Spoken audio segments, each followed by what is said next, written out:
Hello, dear one. I am recording this from Asheville, North Carolina, where I now live. And it is about a topic that's near and dear to me, which is our primal language, which is sensation. We are born feeling. We don't speak English. We don't speak, I don't know, German. We don't speak one of the many languages that exist. We are fluent in sensation from the moment we are born. And it's something that we lose access to, or we have a skewed relationship with. And so much of my work is helping people speak this primal language, this first language, in a more right relationship, in a way that is accurate instead of too much or too little. And so today's episode is about how sensation is your first and your primary language. And also how things like movement and touch and sound are sort of the outputs. Sensation might be what is happening internally. And then what do we do to express based off of what we're feeling? So let's start at the beginning. Maybe even before the beginning, although people disagree on where the beginning begins. Let's talk about what it's like to be even a little fetus in utero. You're in this womb, and what do you have? You have pure sensation. You feel all these different things. You feel sensations, you feel the changes in temperature, you feel the emotions that your mother feels. We experience sensation even before we are born. It is our first language. And then when we're born, we are just flooded with sensation, with lights, sounds, textures, colors, touch, like so much. And none of it means anything. And when we're born, we actually have this massive surplus of neural connections. It's sort of like just this raw, like everything is connected. And it is both that things are wired together based on our experience, and that things that don't really get enough stimulus, which is okay, it's not bad, fall to the wayside. They're cut. It's sort of like, we don't need that, cut it. And when we're babies, the analogy that's been used is kind of like you're psychedelically tripping. And what happens when we psychedelically trip, from the research perspective, is that there is more cross communication. There is more happening. So more of your sensations, your sensory input is connected. So you might feel colors or taste sounds or whatever. Talking hypothetical here. But basically, as babies, there's just so much sensory input and there's not story. Our brain hasn't yet decided what it means, but we still feel and we still act. So you feel hungry and you cry. You feel cold and you cry. You feel the sweet touch and the soft language of your mama, and you smile or you giggle. There's ways that we feel and then we act. Like that is an inherent, innate thing of what it means to be a human, even before the brain has stories about what it means, and narratives and prediction and all these things that our brain does to be a very efficient energy and meaning making machine, which is great. So before we learn a formal language like English or French or Spanish, we are fluent in body language, which is sensation. We feel and then we act. We feel and we express. We feel and we attempt to get our needs met. As babies, crying is obviously like the main way because we don't have many other tools. We don't have many other motor abilities. So if we feel somewhere on the spectrum of our needs not being met, something not feeling good, we cry. But if it's somewhere on the spectrum of things feeling good, we might smile, we might wiggle, we might move, we might make a sound. So there's this natural feeling internally and then acting and moving and expressing. But what happens is as we get older, we start to learn concepts and we start to learn language. And oh my gosh, I'm so glad we do, because so much is possible because of that. We start to learn how to spell, how to talk, how to write. We start to learn what is bad, what is good, what it means to be bad, what it means to be good. And we start to modify our behavior based off of these ideas. And so it slowly becomes this feeling and acting to this feeling and this modifying to fit into what is socially acceptable. And that could be really subtle, of just like, oh, I can sense that this human in my household is angry. So even though I have needs that aren't being met, I'm not going to express it. As a baby, I would cry, but maybe I've learned that doesn't work. My needs won't be met. It will be met with more anger, whatever the situation is. And so we start to cut off this natural inflow outflow of I feel and thus I do. And then it becomes I feel, I cannot respond, or I have to respond in this way that is appropriate. And when we cannot respond in a way that our body wants to, our body learns it's not safe to feel this. Feeling this doesn't work. Feeling this is painful. Nothing good happens when I feel this. And our body learns to not feel. It's like a really simple analogy I use is how we teach kids to not go to the bathroom to go pee when their body needs to. And yes, it is very, adaptive to be able to hold your bladder. And, it's great to have the skill and the ability to not go when you first feel the desire to go. But that's one small example of how we teach people at a young age to disregard their bodies. Your body says one thing. It says, I have to go to the bathroom. And yet you were told, no, you must hold it. Now is not the time. You are feeling something, but you are not allowed to act on it.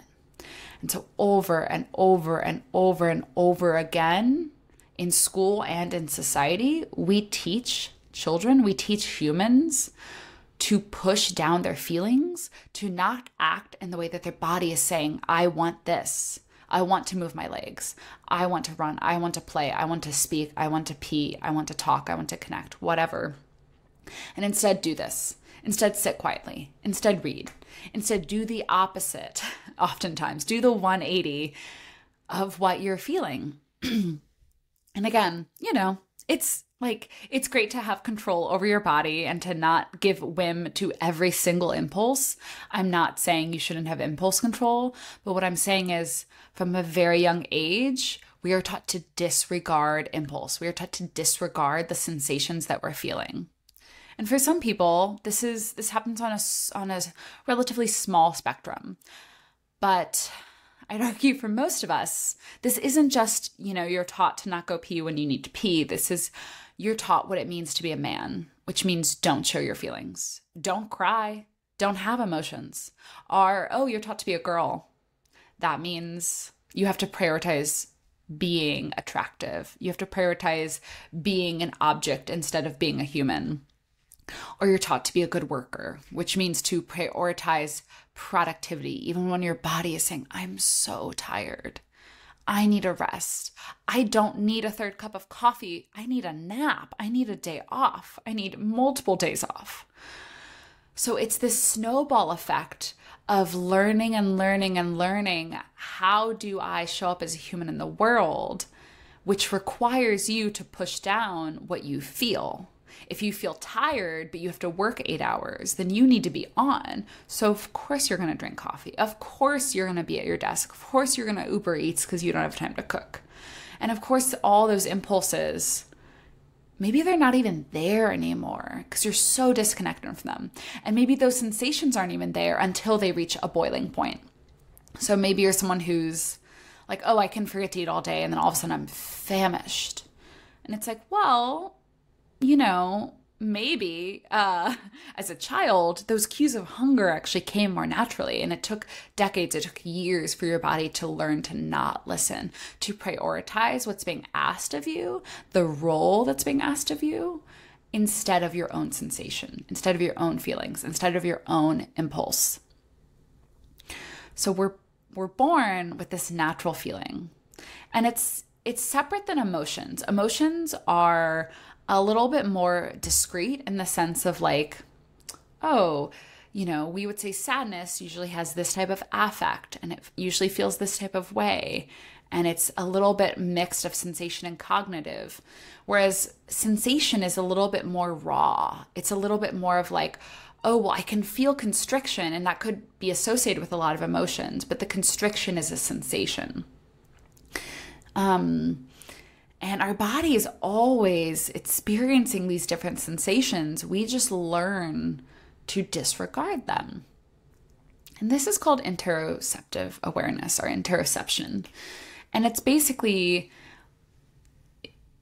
what our body is sending us internally. So instead of sensing externally, which we also do, and which can influence how we feel internally, it's what's happening on our internal landscape. And some of this is stuff that's just happening. It's like your muscles are contracting, your digestive system is contracting, your heart is beating. These are just kind of like, oh, your body's just doing stuff.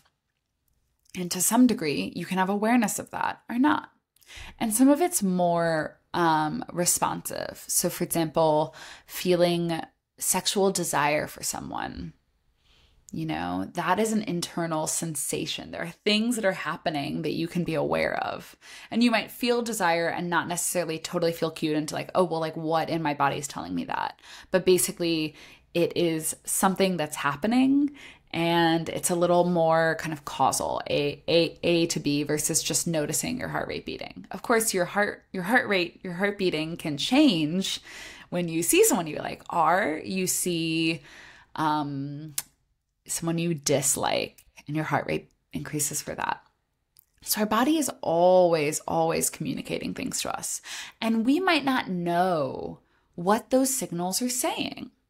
So our stomach might get upset. And, is it that we have food poisoning? Is it that eggplants upset us? Is it that we feel anxious about our upcoming presentation? Is it that we didn't sleep well and now like our digestive system feels off whack, which can happen? We don't know. And that's in many ways okay. But the beauty of increasing our somatic awareness, our interoceptive awareness, or simply our relationship with our body and our ability to listen and get curious, is that we can start to discern more and more, what is this sensation telling me? What does it have to say? Is it anxiety? Is it this food? What's going on?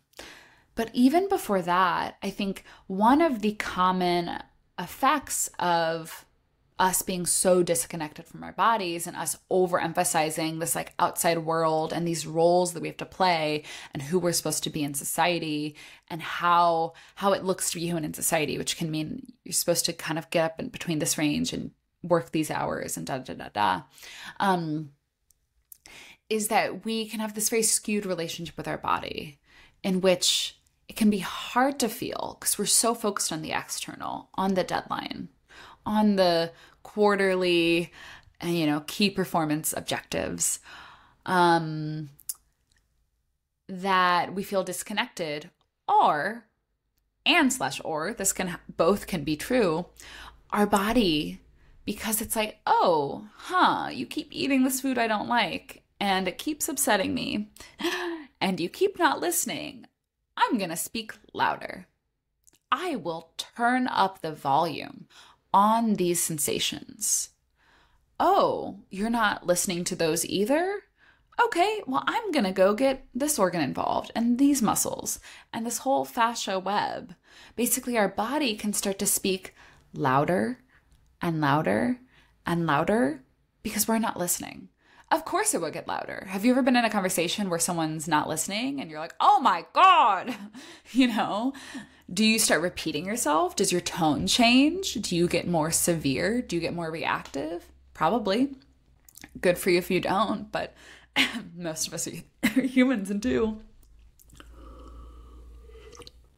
So for many of us, we can have both, which is I'm not connected to my body, and because of that, my body has started to speak louder. So when I do feel into my body, it feels bad. It feels painful. It feels like anxiety. It feels like depression. It feels like numbness. It feels too much and not enough all at once. Which then, of course, we're like, oh, I don't want to feel that. So I'm going to not feel my body. I'm going to scroll. I'm going to numb. I'm going to eat. I'm going to have sex. I'm going to do things that help distance me from my body, that help distance me from these sensations that are so intense, that help me feel good, but maybe in a way that ends up making me feel worse because it feels bad. It hurts. And I love what Aidan Kinsella said in episode 3, I believe, which is that pain is basically anything that's uncomfortable. It doesn't have to be actual physical pain. It can be any way that our life, that our body is saying, this isn't working for me.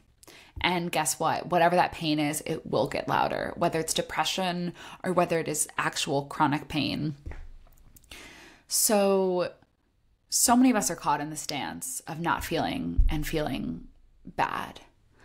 But the beautiful thing about learning your body's language, about reconnecting with sensation, is that over time, your body doesn't have to yell. Your body doesn't have to get out the megaphone and scream at you because you're listening. What can happen, though, is for many of us, we dip our toe in the water and then we're like, oh, fuck that. Oh, no, that doesn't feel good. It's kind of like if you've ever gotten in really cold water. You know, at first you're like, oh, no. And you're trying to get in, but it's like, that's too intense. And I don't know if I love that analogy because I would say in cold water, you should dive in. You should not dive in, but you should just like get fully in and let your body acclimate. With the body, you actually shouldn't do that. So I'm like, well, take it back. The name of the game is to go slow. The name of the game is to slowly feel into your body, slowly sense, what's here? And build up that capacity of going into that pain, going into that discomfort, and not necessarily diving in the deep end, being like, wow, I am this pain. It is my entire experience. Let me learn its entire landscape. But that you're a human and this is part of your experience. It is part of your body. It's part of your sensation landscape and color palette. And feeling that, but also being able to feel those other things, like feeling the neutrality. I love to guide people if we are going to the body and they're kind of new to this work, into feeling into parts that feel good and neutral and parts that feel more on the bad spectrum. And for example, your hands have so many nerve endings. And often, unless there can be conditions where your hands can hurt, especially things like arthritis. But for many of us, our hands feel neutral, and that neutrality can actually feel good. We can be like, whoa, my hands are alive. I can feel the vibration of my hands, which I invite you to do now, whatever you're doing. Feel into your hands. Like you could turn up the volume on this body part. Just noticing what sensations are in your hands. Letting any story fade away.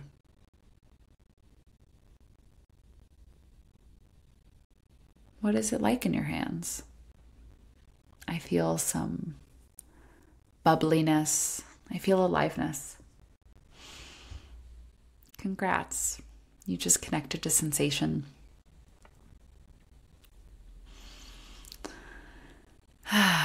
Okay, I've kind of thrown a lot at you. So our body's always speaking to us through sensation. And one of the things that I try to help people with is finding this right relationship of this accurate sense of sensation. Because if we avoid our body, we go in and it feels bad and it's overwhelming. And that's kind of to be expected to some degree, not for everyone, but for many of us. But what can happen is over time, our sensing becomes more accurate. So instead of like, oh, I go into my body and I feel and it feels overwhelming, it's like I can feel where it's tight. I can feel where it hurts. And I can feel everything else. And I can feel that and not be overwhelmed. I can feel that and feel the aliveness in my hand. I can feel that and know that I'm okay. The alarm bells do not have to go off in my system. That my body is dangerous, that the world is dangerous, that everything is painful. So, unlike meditation, where we're kind of just trying to observe and let it float by, here we're actually trying to be curious explorers and observers. And there are modalities that are just like, just observe the sensations. That's not my vibe, although sometimes that is appropriate. And that's often when folks are starting. I am just like, flex that muscle, practice that muscle, do that workout. That's a starting point. But then it's often like, okay, connect with sensation and ask it what it wants you to know. What is this sensation trying to tell you? What is the constriction trying to tell you? How is the neck pain trying to serve you? How is the digestive issues trying to protect you, help you, be your ally, be your advocate? And instead of orienting to sensation as something that you need to fix or change or remedy or figure out or find the right medicine for, how is it telling you what you need? How is it acting on your behalf? Oh, are you in a job you hate? Is your body trying to do anything but get you to actually do that job? Do you feel this intense stomach acidity every time you head into work? Yeah, maybe you don't need Prilosec.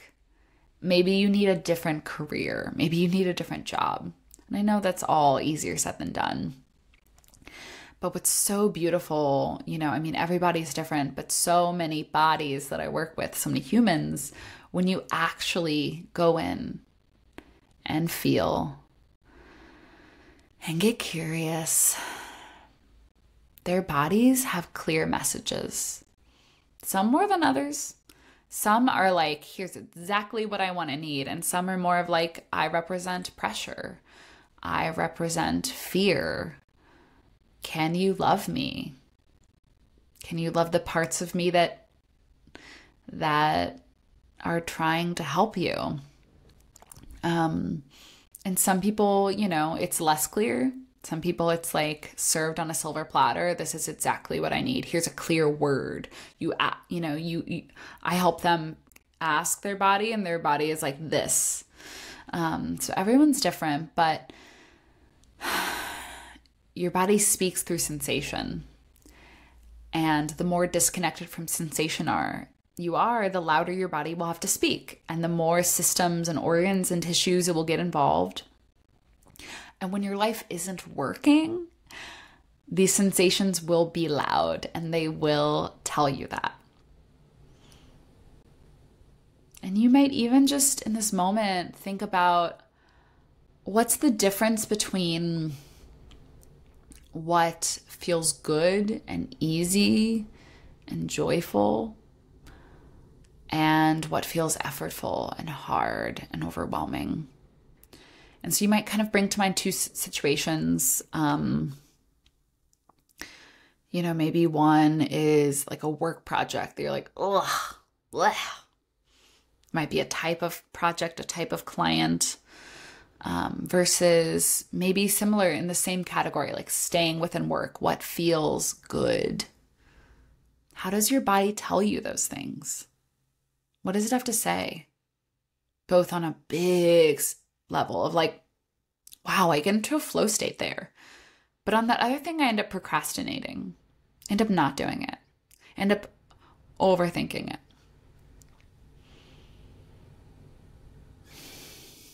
What's going on at the sensation level? How is your body speaking to you? What's the impulse there? So procrastination is avoidance. It is, how can I avoid the negative sensations and emotions associated with that thing?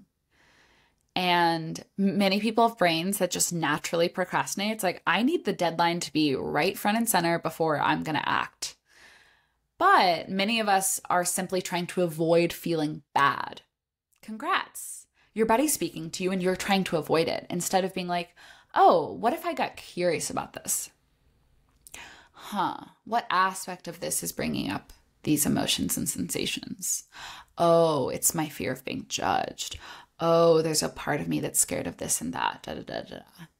If you're just avoiding the sensations and emotions, you're never going to get to the underlying needs, wants, desires, the underlying ways that your body is turning this on to try to protect you, and the underlying messages that it has to tell you.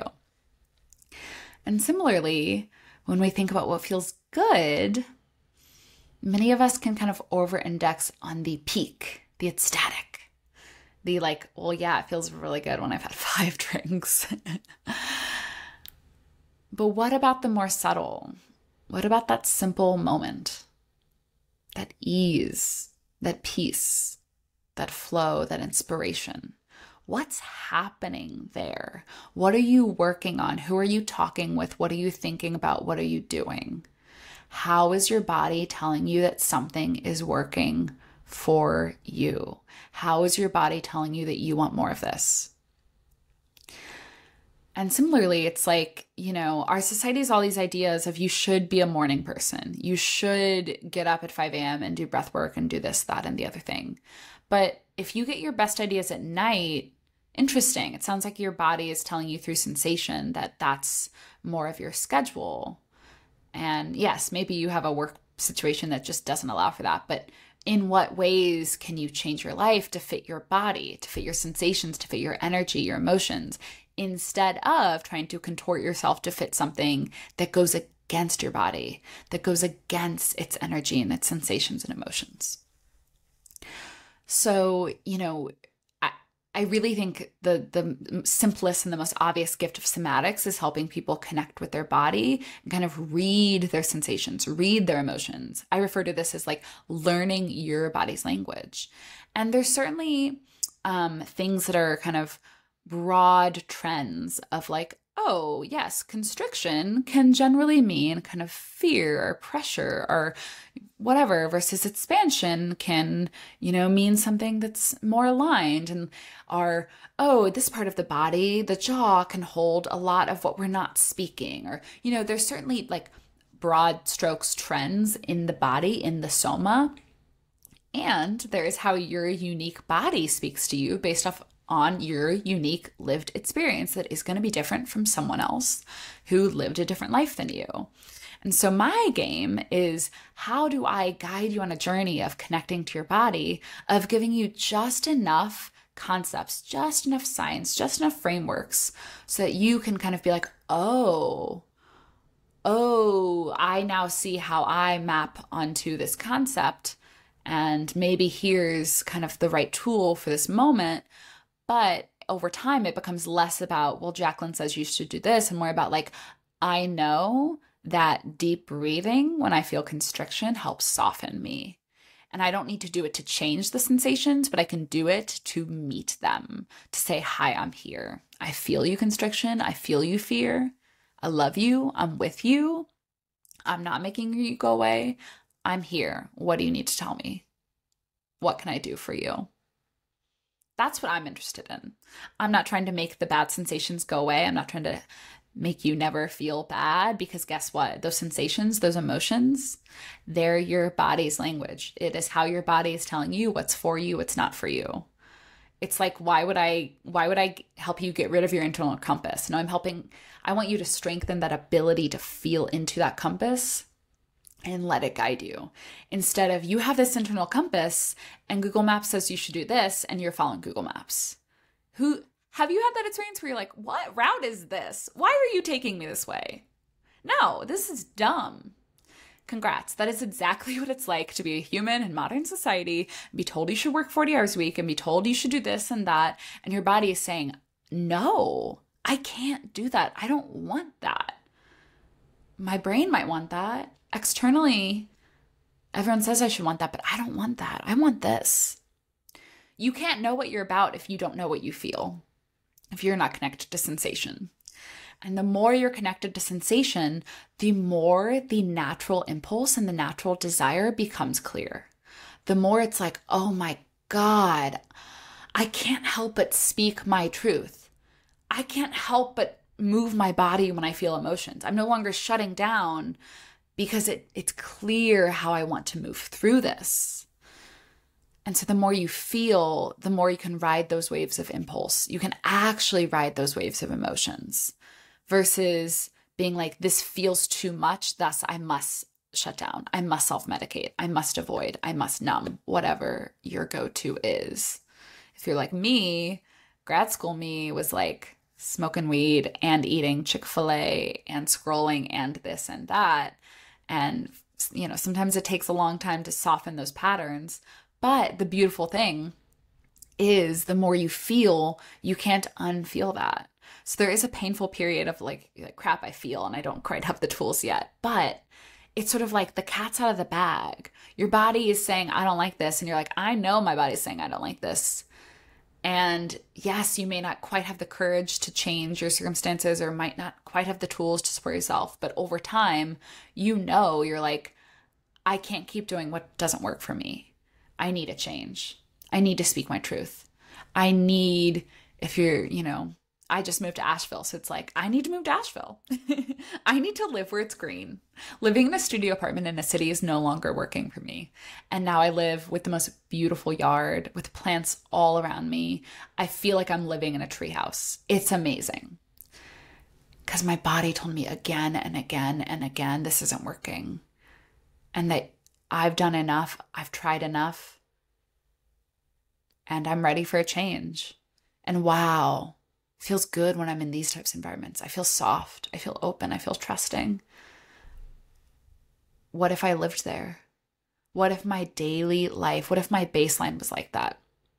Instead of it being hard, instead of my body saying it wants something that it can't have, or it just not working, you know?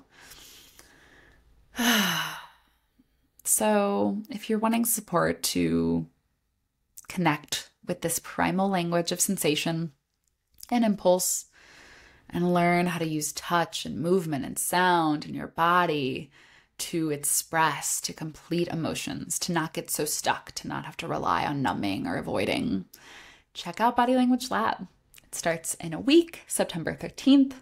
I will let a few late folks in if you really ask nicely, but it's a 14-week program because this is not a quick fix. You're learning a new language. That takes practice. And we start with awareness. We start with somatic awareness, with really just getting curious about sensation, with feeling joy, getting descriptive, like really building out the foundation of that. And over 14 weeks, including 12 live Zoom sessions, which are a mix. There's like 7 main sessions, 3 somatic kind of practice sessions, two kind of live Q&A coaching, 7 pre-recorded lessons, a big video library, and me kind of saying, hey, and this week we're working on this. Here's the practice I suggest. Here's journal prompts. Really giving you a guided journey and having a choose your own adventure. Oh, you're feeling this way? Go to the video library, see something in that category, give it a try. The really cool thing is that I survey my folks at the beginning and the end because I'm a researcher. And even though it was a little scary, I was like, well, shoot, what if this doesn't work? Then I'll have the data. But I now have the data that it does work. It's an evidence-based program. And there's a scale called interoceptive awareness. Like I mentioned, interoception is sensing internally. And folks had increases in all except 2. 1 decreased, which is good, and 1 stayed the same. So folks had a 20% increase in simply noticing sensations. So the ability to notice, oh, I feel comfortable or uncomfortable or neutral in my body. They had a 45% increase in attention regulation. So being able to sustain and control your awareness of your body sensations. So like, I feel uncomfortable and like I can actually be with that. I can direct my awareness. A 13% increase in emotional awareness. So like, oh, how are my sensations and my emotions connected? Because gee whiz, they are. And for many of us, we don't know what's going on with that.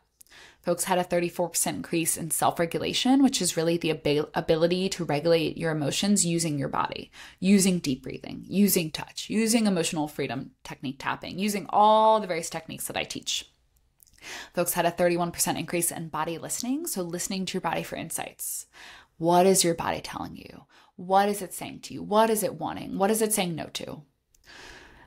Folks had a 25% increase in trusting, so really sensing that their body is safe. Their body is a trustworthy place. They can go to their body. And folks had a 22% decrease in non-distracting. So basically the ability to not distract yourself when you feel uncomfortable or pain. Because guess what? The more you distract, the louder your body speaks. So all of those things together are interoceptive awareness. It's a validated instrument used by a lot of researchers.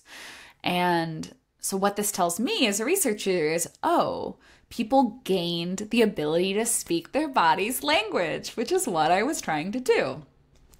And they're able to feel more deeply. They're able to know what their body's trying to tell them. They're able to be with those uncomfortable sensations without running away. And, you know, not surprisingly, people had a decrease in depression and anxiety, a 21% decrease in depression and a 26% decrease in anxiety. Now, these are just averages, so I'm sure some people experienced, you know, less significant changes. Some people probably increased or had more. Some people didn't fill out the survey. So, you know, any study, there's bias in the data, and we don't know. It's like, well, what happened with the people who didn't fill out the survey? I don't know. But as far as what data I have, I'll say I'm impressed and I'm proud. And it feels good to say that this is an evidence-based somatic program that helps people increase interoceptive awareness, decrease depression, anxiety. It helps people speak their body's language, know what to do about it, act on that impulse. The other thing I didn't mention is that overall well-being improved. Now I'm just giving you all my stats. And some really cool measures increased, including satisfaction with how people deal with stress and emotions, you know, feeling like they have tools and resources to support themselves, and satisfaction with their relationship with their body. So I won't go on and on and on because this is not an episode about my evaluation, but all that's to say is that if you want to speak your body's language, come check out Body Language Lab. We start September 13th. I hope to see you there. If not, I hope that this podcast is just really helping you. And if not, I hope that you find the support you need and that over time you become more and more fluent in your body's language and feel the liberation of what it can be like to be deeply aligned with your internal compass instead of completely aligned with what society is telling you and having your body protest. That's my deepest desire for you. All right, until our next episode. Bye.